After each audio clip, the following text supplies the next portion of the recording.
Now let's go back to our top story. While hosting an African peacekeeping delegation in St. Petersburg, Russian President says Kyiv broke its promises on a draft agreement ensuring Ukraine's neutrality, which could have led to conflict resolution. Let's cross live now to Joe Malanga. He's a geopolitical analyst from South Africa. Joe, thanks so much for joining us here on RT. Now, Africa has been playing a greater geopolitical role. What are the chances, in your opinion, for this peace initiative proposed by South Africa's Ramaphosa to succeed? I must start by indicating that in most cases there's been a trend that all the parties that are meant to negotiate with Russia, they sometimes take the interest of Russia lightly. The initiative with the African leaders, they needed a very clear understanding on the historical effects on what makes Russia uncomfortable about anything that has got to do with Ukraine. You might want to take it back to Minsk agreement that the previous president of Ukraine said it was a waste of time. It was giving them an opportunity to regroup. They didn't take it seriously. You look at the grain deal from the Ukraine and the Western partners, they don't take it seriously. Now we have African leaders that I believe it's a good initiative that they are embarking on, but they needed the historical facts and the historical understanding in getting ahead in terms of getting what the Russian guarantees will be in any dealings that they want to get Russia involved into. Fair enough, but I mean, why is Ukraine not even considering it? Like the previous colleague said from Zambia, Ukraine is not independent. Ukraine is it's a free-for-all country. They don't make decisions. They get told what to say. They get told what to do.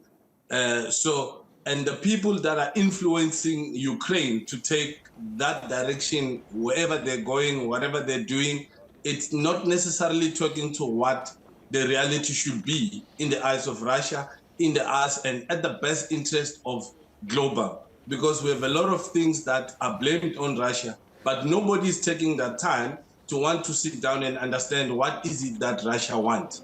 So any mission, any negotiation, any kind of talk, the president of Russia is well aware, he understands it very well, that whatever that people are bringing to the table, the history has taught him that nothing has been kept as a reality from Ukraine's point of view, since Ukraine is being controlled from Brussels, London, and Washington, D.C., or Pentagon, or wherever you want to call it, or landing in the CIA headquarters, but it's not necessarily independent. So the people in Ukraine, including their president, they don't have a say in what should be happening in their backyard.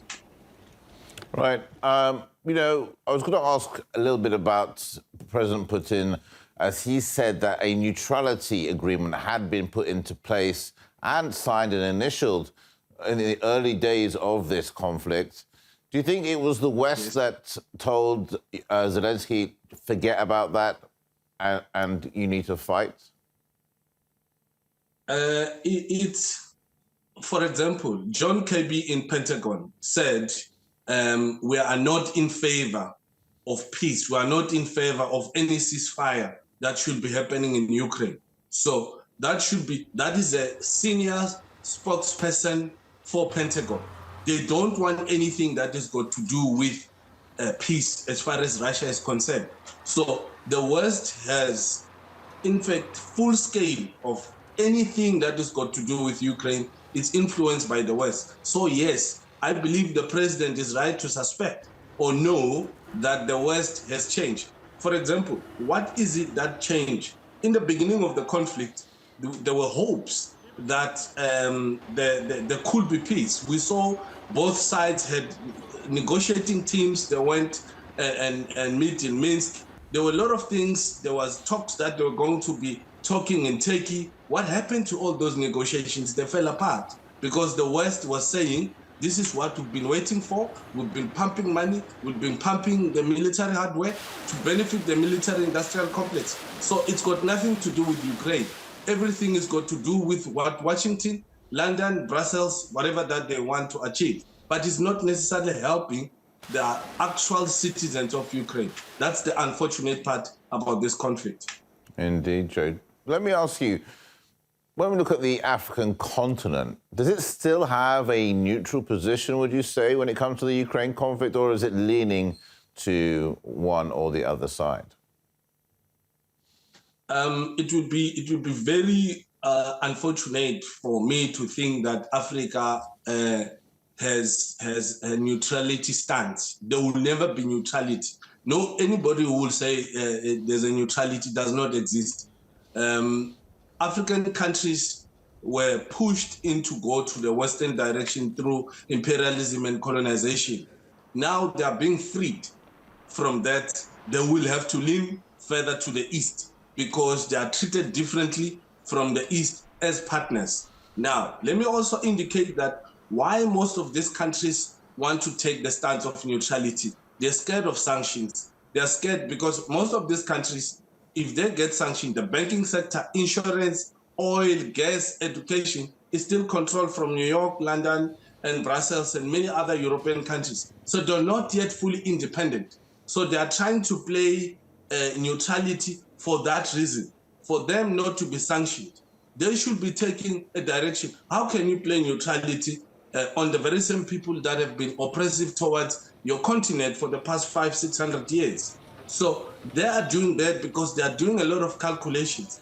You might have seen how, again, they get treated when they arrive in Europe. Look at this plane saga. Look at how they were treated at the Queen's funeral. They were put in the bus. European heads of states, they were put in their own cars. So they know exactly how they are being treated. They know exactly that the America has no friends. They have interests.